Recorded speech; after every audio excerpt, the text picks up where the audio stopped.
Jeff, I'm not happy. I want a divorce. Although Jeff was taken aback, he wasn't entirely caught off guard. They'd been married nearly 20 years, but Darlene had been confiding in her friend and self-proclaimed marriage expert Miranda a lot lately. Miranda's expertise stemmed from her own 3 divorces. Jeff, are you listening?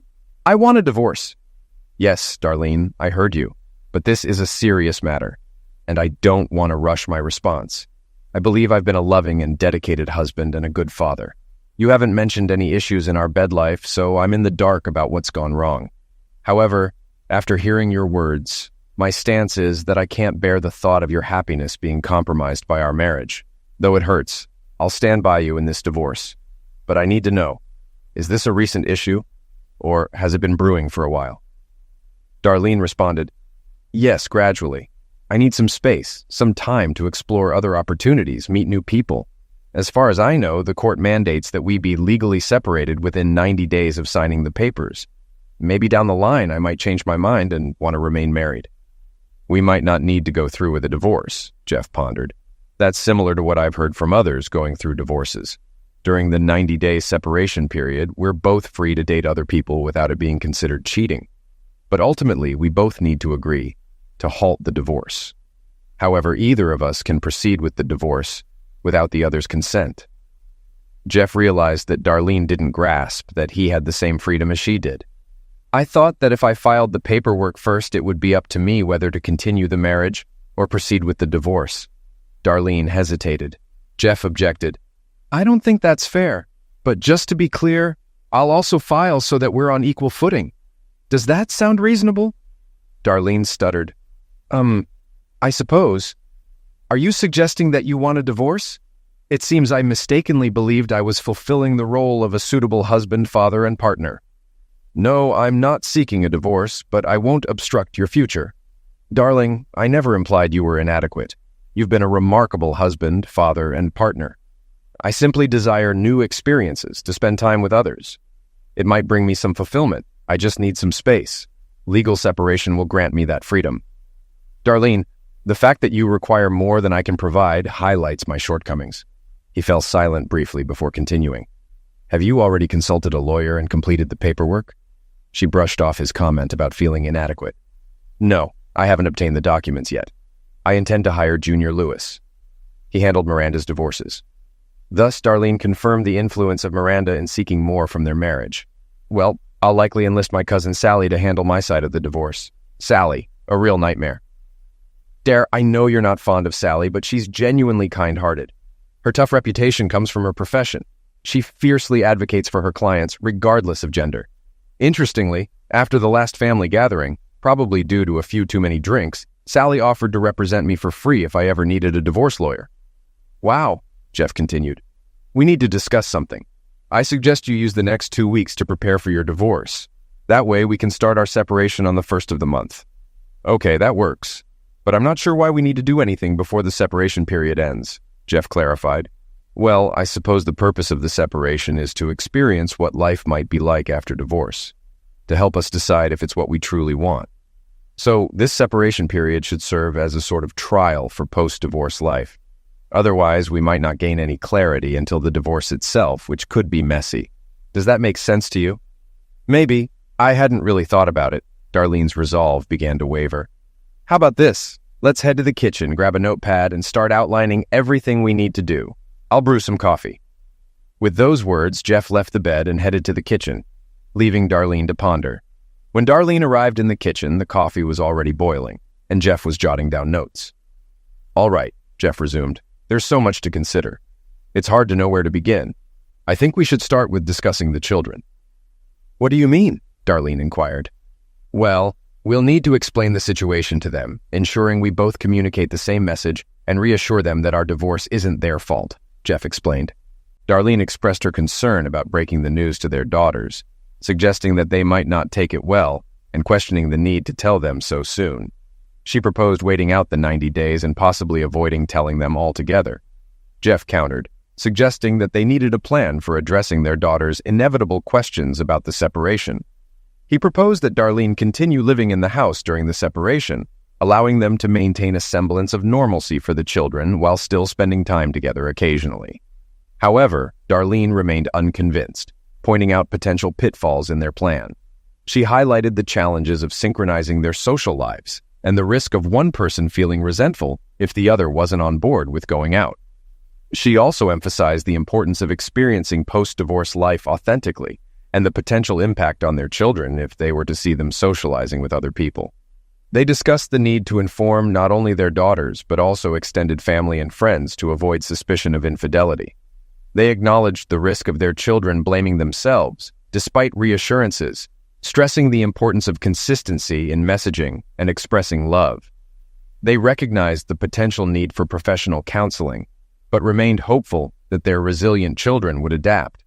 Jeff mentioned the possibility of their children gaining additional grandparents from their new partners, which could mean more gifts for special occasions. However, they acknowledged the need for careful coordination of events like birthdays and holidays. Jeff also pointed out the importance of discretion regarding their romantic relationships, suggesting that meeting partners elsewhere would be more appropriate than bringing them home while the other parent was present with the children. They discussed the financial implications of maintaining two separate households, acknowledging that this would increase their expenses. Jeff explained that they would each need to adjust to managing and covering all expenses independently. He mentioned the common practice of dividing joint assets evenly in divorce cases, which would entail closing joint accounts and establishing child support arrangements. Understood. There's so much to address before the first day arrives. Darlene sat there in shock, uncertain of what to say. Jeff continued, I'll look into renting an apartment closer to my workplace so the girls will have a bed when they stay over on the nights I have visitation. The standard visitation schedule in most divorces allows the non-resident parent to see the children every weekend and every other major holiday, unless otherwise agreed upon by the resident parent. Darlene expressed her surprise that Jeff wasn't dating more frequently, noting how much both he and their daughters enjoyed their time together amidst their various activities. Jeff assured her that he would remain involved in their lives as much as possible, but emphasized that Darlene and her partner should be prepared to take on some of the responsibilities he currently handles. He mentioned the potential challenges of weeknight visits due to school commitments. He also discussed the possibility of assisting a new partner's children with homework and activities, suggesting that Darlene might need to help her new husband with his children as well. Jeff highlighted logistical challenges, such as managing belongings in two locations and transportation issues, particularly if he doesn't live on a bus route for their school, which could disrupt their routine. This isn't unfolding as Miranda assured, Darlene mused. She said my husband would relent at the mention of divorce, offering to maintain everything he did for the family while allowing me to date others on the side. I'm losing control of the situation rapidly, Jeff. I'm stunned. I need to get some rest. We'll reconvene tomorrow. I'm going back to bed. You continue. Sorry, honey, but I need to jot down something else before I turn in. You know how my mind operates. The more groundwork we lay before the first day, the more at ease we'll be. Good night, dear. Darlene barely slept. She needed to speak to Miranda and update her on Jeff's unexpected response. Miranda would know the next steps. This assurance allowed her to eventually drift off. She woke up to begin her day and immediately noticed Jeff wasn't in bed with her. Oh my God, this fool stayed up all night working on the divorce checklist. But upon entering the kitchen, Jeff wasn't there, just a notepad on the table. Darlene peered into the guest bedroom to find her husband sound asleep. Returning to the kitchen, she began her breakfast. As everything cooked, she glanced at her notepad, listing items under the heading, Liabilities to Change. This encompassed tasks like adjusting the mortgage, homeowner's insurance, utilities, gas, water, electric, cable, cell phone plan, garbage service, internet security, car payment, car insurance, health insurance, dental insurance, Amazon Prime, LifeLock membership, LifeFlight, and Medevac, among others. This was on top of the banking alterations they discussed the night before. On the following page, there was a breakdown of his anticipated expenses related to his stay in the apartment, along with a projected budget indicating the amount of child support she'd require to sustain her and the girls' current lifestyle. The projections indicated a shortfall of several $100s each month. He also outlined strategies to cut costs, including giving up his frequent visits to Waffle House and Starbucks, a prospect that seemed to amuse her. She then added her own expenses to the list, such as her gym membership, participation in a women's group, and dining out more than once a week. He even included some of the children's expenses, detailing fees for extracurricular activities, uniforms, and other essentials. The potential impact on the children wasn't factored into her divorce plan. On another page, he listed tasks that Darlene would need to take care of, including refueling the car, regular maintenance, arranging for a mechanic or plumber when needed, calling for heating and air conditioning repairs, lawn care, car washing, grocery shopping, and so forth. She had to set aside the notepad. Darn it. Why isn't Jeff behaving as he should and giving me what I want? I need to call Miranda before Jeff wakes up. Hello, Miranda, it's Darlene. We have to keep our voices down because Jeff is sleeping nearby. How did it go last night? Miranda's voice conveyed excitement, anticipating a positive update from Darlene. Instead of asking how he could improve to prevent me from divorcing him, he agreed to the divorce and then began listing all the tasks he currently handles that I'd have to take on if we go through with the divorce. Jeff intends to rent an apartment and only take care of the girls on weekends. He insists that we truly separate and behave as if we're divorced to make a more informed decision about whether to proceed with the divorce after 90 days. He doesn't seem genuinely frightened by the prospect of divorce. What should I do? Listen, foolish girl. He's just trying to manipulate you. He's bluffing. There's no way he'll actually sign any papers. It's a shame he feels the need to enumerate all the small things he does to make you feel more dependent on him than he is on you. The bottom line is, you control the kids and what happens between your legs. Only these two things will keep him in line. It's all talk on his part. Don't worry. Before long, you and Robert will be enjoying each other in bed, and you'll still have a husband and a home. I hope you're correct, and Robert is worth the trouble. Well, Jeff hasn't taken any action yet. I'll remain resolute, at least until I see what his next move is.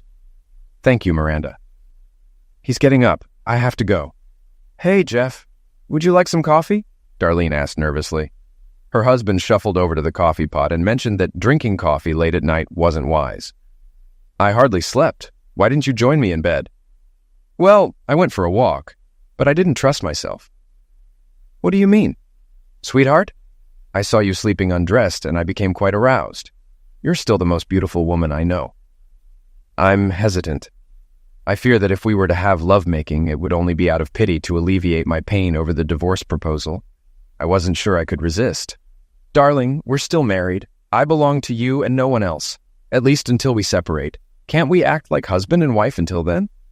I'm afraid not. I'm more convinced than ever that separation actions must commence promptly, though the official split won't start until the 1st of the month. It essentially began on the 2nd. You mentioned I'm unhappy. It'll be difficult for me, but I genuinely want to see you happy, even if I no longer play a significant role in your life. Darlene reassured Jeff that their separation didn't necessarily mean they had to pursue a divorce. She asked him to relax and give her some time to discover herself, expressing confidence that they would remain married and perhaps even strengthen their bond. Jeff expressed doubt in her words and announced his decision to take the day off to handle division-related matters. He mentioned that Billy would oversee maintenance crews during the day and outlined logistical arrangements regarding finances and accounts, emphasizing the need to act promptly. He also reminded Darlene not to be late for work, as he would prepare breakfast for the children and take them to school. Later, as Robert, a charming colleague, came by the office to flirt with Darlene, she felt anxious but agreed to discuss enjoying music together at a later time. Her thoughts shifted from her separation from Jeff to memories of carnal moments with Robert in the elevator. Upon returning home from work, Darlene noticed signs that Jeff had been there during the day. Seeing this, she felt somewhat relieved, emotionally prepared to confront the financial matters he had discussed. It seemed like he was thinking, I have 90 days to explore, we'll remain married, and then I'll try to figure out how to engage in a relationship with Robert without getting caught. Sitting down at the kitchen table, she reviewed her notebook once more. Jeff had added a few more items to the list. However, she also noticed a new list titled Possible Women for Today. It consisted of 2 columns, Women who have already expressed interest and Women would like to know if they are interested. While the columns weren't extensive, the names in the first column startled her. One of them was her sister, Erica. Darlene immediately dialed Erica's number. Hello, Dare, Erica answered. How are you? How dare you attempt to steal my husband? Hey, slow down, girl. What's this about? Jeff made a list of women who told him they wanted to date him, and your name is on it. I'm not sure about the list, but I once mentioned to him, after I had a bit too much to drink, that if he ever wisens up and leaves your foolish, unappreciative self, I'd be interested in taking your place. Wait, what's happening? That he's presenting you a list of women who are interested in him? Are you implying there's trouble in paradise? Did you catch him? Or did he catch you with someone else? That's beside the point. I simply informed him that I needed some space, some time to myself to explore new relationships here. Erica cut her off. Yeah, you're looking for something on the side. Who is it? Or are there multiple? No, I haven't been involved with anyone yet. Jeff and I are just going through the 90-day separation, and then we'll decide if we want to remain married or not. All right. Erica accused Darlene of having someone specific in mind and expressed indifference towards it. She questioned Darlene about their impending legal separation and warned that if anyone desired to be carnal with Jeff, there was nothing Darlene could do about it. Erica promised to pursue Jeff herself once Darlene was legally separated, pledging absolute fidelity to him. Darlene defended her decision to separate from Jeff, pointing out that it was her initiative despite previously praising him as a husband and provider. Erica criticized Darlene's actions as foolish and naive, given Jeff's qualities as a provider, husband, father, and lover. She urged Darlene to notify her as soon as she was free from the marriage and ended the conversation. After the call, Darlene attempted to settle her nerves. However, it didn't help as she glanced at the lists of women again. Among them was Jenny, his secretary, a petite single mother, stunningly beautiful, but nearly 20 years younger than Jeff. Yet there she was, topping the list, indicating her interest in dating her husband, perhaps seeking a provider for herself and her child. 2 other women were listed, one of whom was married, as denoted by the M next to her name. The remaining names belonged to women who worked alongside Jeff, some of whom Darlene recognized from their local area. Despite holding a degree in psychology, Jeff had worked as a laborer during college and maintained his affinity for the trade, growing his business to encompass 3 teams.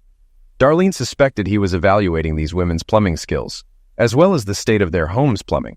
The 3 unnamed women on the list were simply labeled as a waitress at Waffle House, a barista at Starbucks, and a clerk at Walmart. She wondered how many other women found him as appealing as Erica did. She hadn't anticipated him dating while they were apart, but now she pondered if he already had someone else in mind. Jeff entered the house and noticed his wife flipping through a notebook. He had a hunch about the upcoming conversation.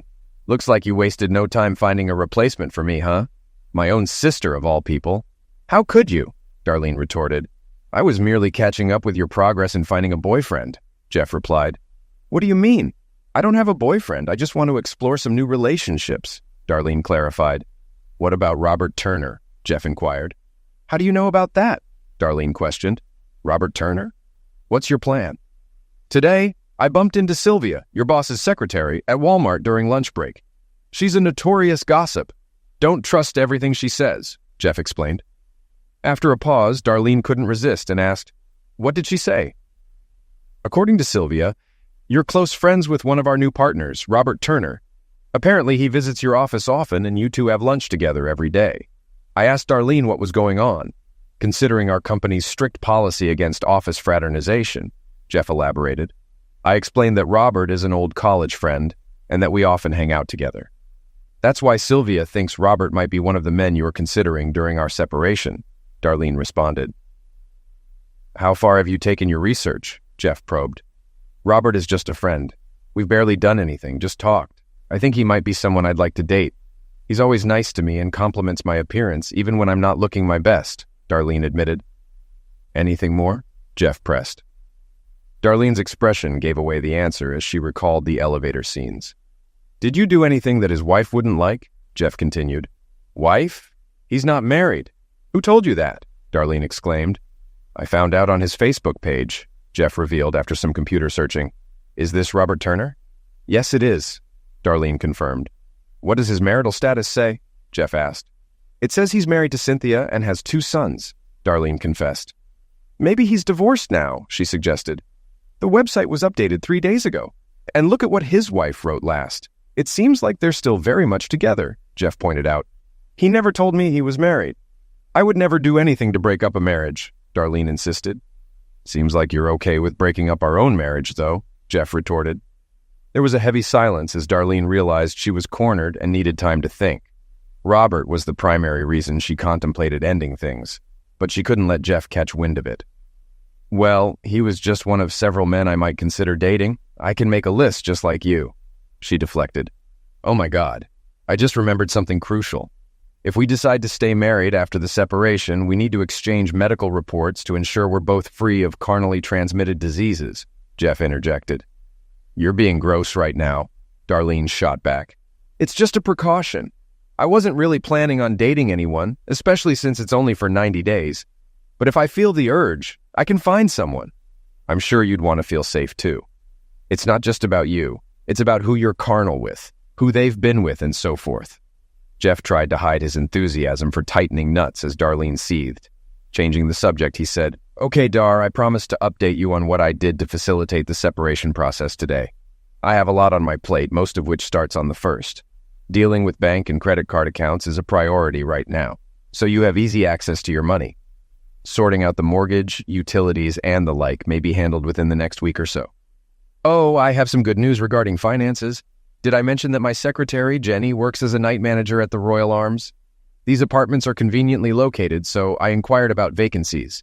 They have a 2-bedroom unit available, but we need to act fast. Normally, they're quite pricey, but she mentioned that if I became an apartment maintenance specialist, I could get a 50% discount on rent. This means more money for you and the kids. You haven't signed the lease yet, have you? Remember, we have 90 days, and if you play your cards right, you might just return here. She considered remarking about his secretary being a gold digger, but concluded it would exacerbate the situation.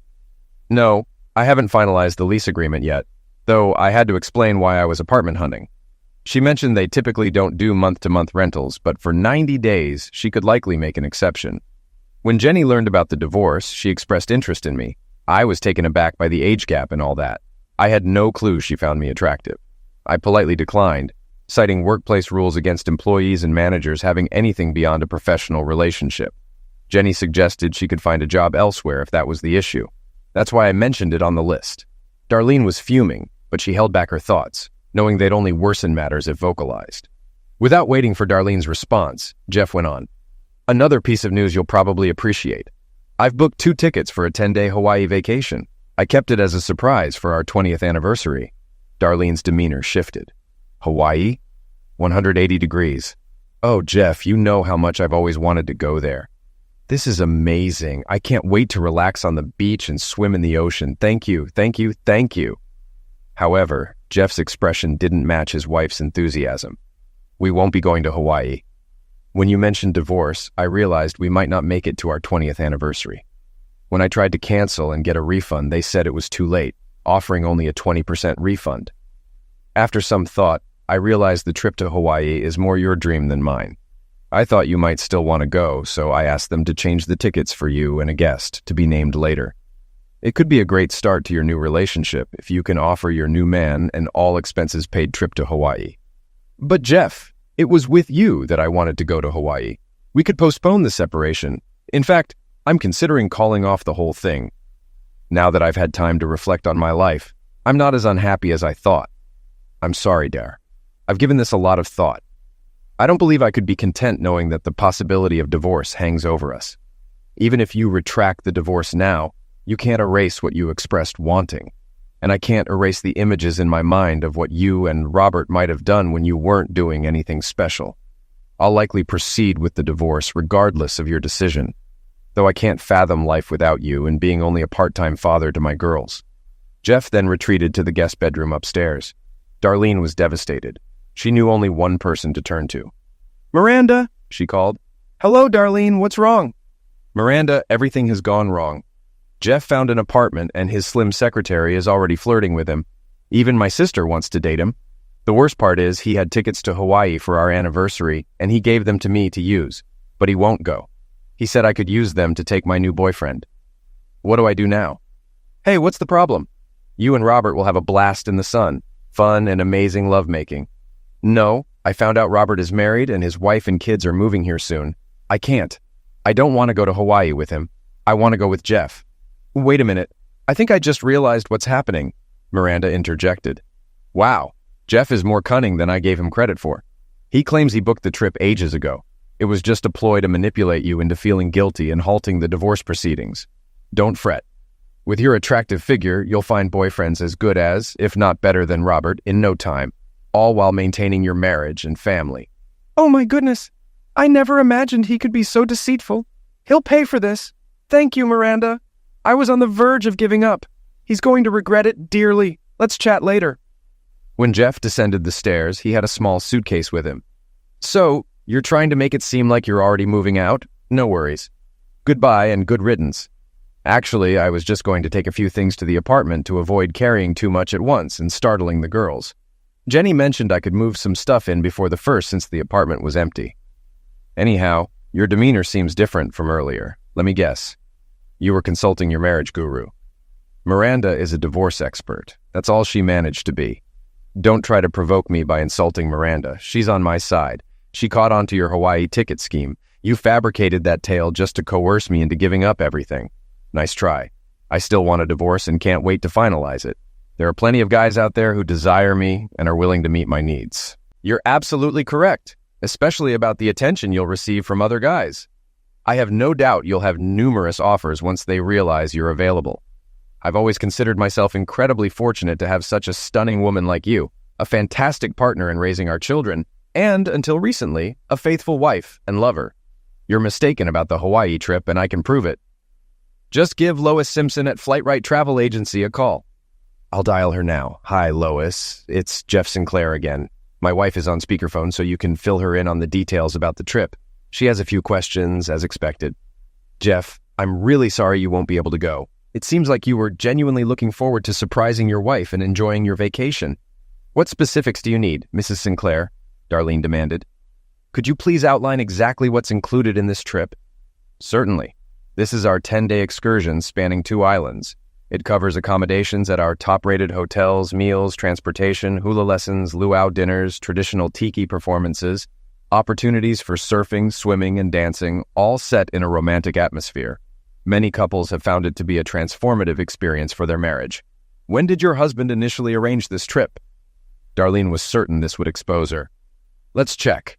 According to our records, he inquired about it approximately 3 months ago, then finalized his selection for this specific trip 2 months ago, with payment made 2 weeks thereafter. Yesterday, he contacted us to cancel the booking, resulting in a 20% refund. I was surprised when he suggested that you could still go and find another companion. That says a lot about the kind of husband he is. You're quite fortunate. Any other inquiries? We'll need the other person's name for booking the flight tickets." "No further questions. I'll get back to you soon with the name," Darlene replied. She tried to anticipate Miranda's response based on this information. After a moment, it clicked. "You think you've outsmarted me once more, don't you? You and Lois conspired to fabricate this Hawaii trip story before I even mentioned divorce. Well, I've caught on." She felt proud of her deduction, achieved without Miranda's assistance. Jeff let out a heavy sigh and suggested, "You should talk to your parents." "What do my parents have to do with this?" "Who do you think will look after the girls while we're away?" "Fine, let's call them," Darlene responded, caught off guard. "No need to rush into it, Dare. I'm already dialing," Jeff stated. "But Jeff," her mother answered the call, recognizing the caller's number. "Darlene, how are the girls? Glad you called." "Hi, Mom," Darlene greeted hesitantly. "Mom, this is Jeff. We're on speakerphone." "Hold on, let me get Dad too," Darlene said, hearing her father's voice in the background. "Harold, it's Jeff and Darlene." "Pick up, honey. What's going on, guys?" Harold joined the conversation. When Darlene remained silent, Jeff spoke up. "Darlene knows now, so no need to keep it a secret." "Son, we're sorry you can't go. You didn't mention why when you called earlier. I hope it's not health-related.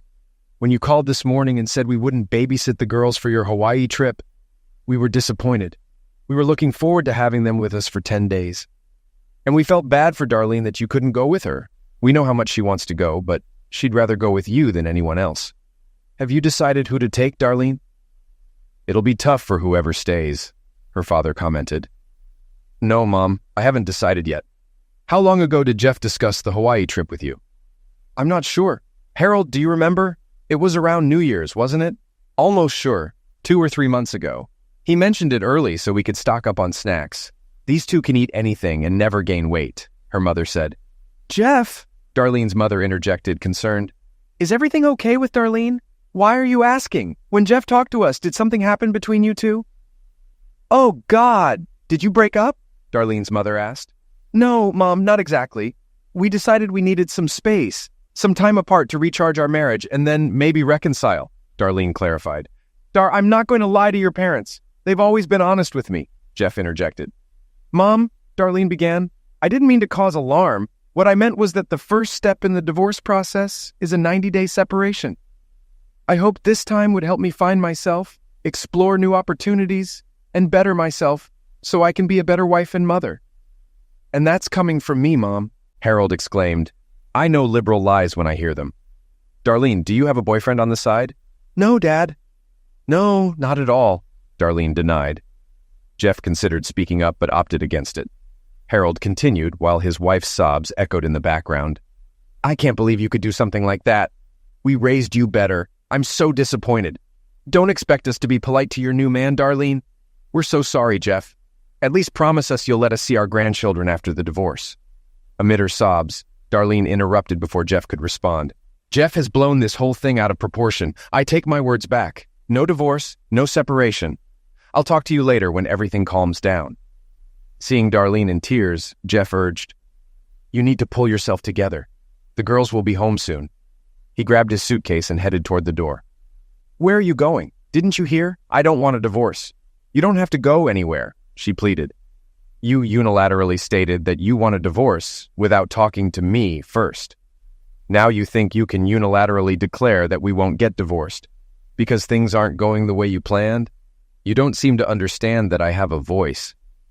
After what I've learned about you over the past week, I'm not sure giving up on divorce is a good idea. I'll take a sleeping bag from the garage and stay in the apartment for the night. Jeff, please don't go. I'm sorry. You said it was fine before I brought up this nonsense about wanting a divorce. Can't we just move past it and return to how things were? You claimed you were happy. I was very happy too. But I can't forget how you admitted to being unhappy and planned to have an affair with Robert. Like I said, you've already committed infidelity. Sally mentioned that she could easily draft the divorce papers since they're standard terms. She might even serve them tomorrow. I won't sign them, Darlene retorted sharply. That doesn't matter. All Sally needs to do is ensure you're officially served. She might do it at your workplace to have many witnesses. Perhaps even Robert could claim alienation of affection. I could even serve your boss for violating company policy, but that's going too far. I need you to be able to care for the girls after the divorce. I know. I'll speak to Robert's wife. That should suffice for payback. Why are you so harsh? I love you and you love me. Is there anything I can do to make things right? You said divorce would be tough on both of us. Don't you want to avoid this pain? I promise never to bring up this divorce mess again. Please stay and let's work it out, Darlene pleaded tearfully. Jeff remained silent and motionless. Darlene felt she had made an impact. I pledge to be the best wife in the world. I won't look at another man. I've given you nearly 20 years of a strong marriage, 2 wonderful children, and supported your business, even when it meant you came home late and dirty. I'm so proud of your success. Everyone makes mistakes. Please give me one more chance. Please, Darlene implored. Finally, Jeff responded, I'll tell you what. I'll go ahead and take my suitcase and sleeping bag to the apartment. I'll ask you to write down a few things. Your words and actions have inflicted more pain on me than you realize. If your responses meet my expectations, I'll contemplate calling off or at least delaying the divorce. I'll return by 7. You might consider sending the kids to their parents or friends so we can speak freely. Yes. Thank you. What should I write? Firstly, I expect an apology for instigating this entire situation, and I want you to plead with me. Not just plead, but beg for my forgiveness. Secondly, instruct Robert to cease contacting you. Any repercussions if he persists? Warn him I can take legal action against him and your company if he fails to comply. Thirdly, enumerate all the reasons why I should consider remaining married to you. Lastly, call Miranda and convey that you never wish to communicate with her again. This is non-negotiable. If I ever hear about Miranda's input again, I will leave immediately. Do you comprehend what I'm requesting if you want us to have a chance at salvaging our marriage? Yes, dear, I believe so. I'll fulfill everything and be prepared by 7. Very well, see you at 7. Jeff grabbed his suitcase and departed. Darlene focused on the final task on the list. Mentally rehearsing her words to Miranda, she uttered, Listening to you was my worst mistake. Because of you, I nearly lost everything dear to me. Do not contact me via call, text, email, or even think of me. If our paths cross in public, steer clear, or I won't be responsible for my actions. Surprised at her sense of relief after confronting Miranda, Darlene dialed Robert and relayed Jeff's instructions. She recounted his desperate plea to meet one last time at the motel, resorting to insults and accusations of her being inadequate. Shutting him down, she warned of involving his wife if he continued causing trouble. The anticipated challenge of listing reasons why Jeff should stay married turned out to be the easiest. Liberated from desiring more than what she had with Jeff, Darlene reflected on the joys they shared. She compiled an entire list, hopeful that it would impress Jeff. Expressing remorse for the divorce ruse, she acknowledged, "How foolish, self-centered, and presumptuous I was. Never again." As 7 o'clock approached, Darlene felt prepared and self-assured. However, when the hour struck and Jeff hadn't returned, a hint of worry crept in. 5 minutes later, he reappeared without his luggage, his expression unchanged since he left earlier. Darlene attempted to remain compassionate and humble as she handed him her responses. "Here are my answers. I hope you reconsider." Jeff stared at the list for an extended period while perusing it.